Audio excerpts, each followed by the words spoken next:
तुम्ही बघा लोक कशी बनेल आहेत बघा. विरोधक काल तो एक अक्षय शिंदे हा बदलापूरचा विकृत माणूस होता, नराधम होता.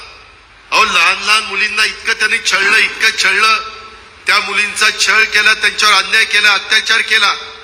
त्याच्या संदर्भामध्ये त्या मुलींनी नंतर घरच्यांना सांगितलं मी कसं काय अन्याय अत्याचार केला ते सांगू शकत नाही, इतका हरामखोर होता. त्यावेळेस बदलापूरच्या लोकांनी 9 तास ट्रेन बंद केली, महत्वाची ट्रेन. एवढा तिथं राग होता. त्याला पकडा, त्याला फाशी द्या, अशा पद्धतीची मागणी होत होती. आम्ही त्या मुलींची वैद्यकीय तपासणी केली.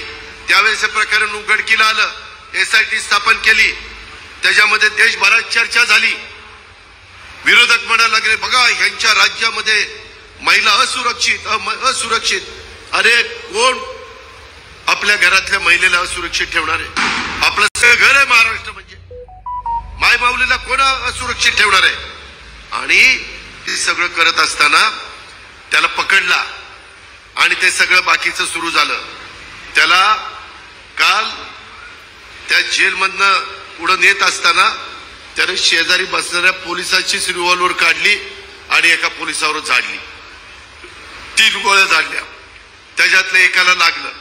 आता जर ती विकृत माणूस तोच जर पोलिसांना मारायला लागला तर पोलीस काय गप्प बसणार आहे? अरे तुम्हीच म्हणत होता की असली माणसं नाही पाहिजे, यांना फाशी द्या, फाशी द्या, आणि तुम्हीच पुन्हा असं बोलता. म्हणजे गांडुळासारखं झालं ना दोन्ही बाजूनी. इकडे चाललंय का इकडे चाललंय कळतच नाही. असं कसं चालेल? अरे त्यांनी त्या 2 मुलींवर अन्याय अत्याचार केला.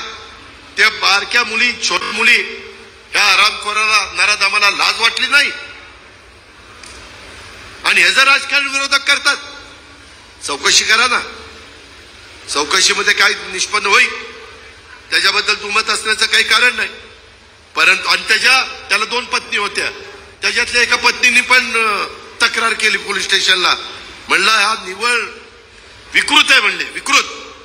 आणि नामांकित शाळा होती, तिथं हे सगळं घडलं. ह्या गोष्टीचा पण विचार करा. आम्ही कधी कुठं, मी तर माझा कार्यकर्ता चुकला तरी मी त्यांना म्हणतोय चुकला ना ते बघा तुमचं, तुम्ही त्याला टायर मध्ये घ्यायचा का कशात घ्यायचा ते. आणि मी कार्यकर्त्यांना सांगतो तुम्ही चुकू नका, तुमच्याकडनं अन्याय अत्याचार होऊन देऊ नका. ह्या गोष्टीचा विचार देखील आपण सगळ्यांनी या निमित्तानं केला पाहिजे.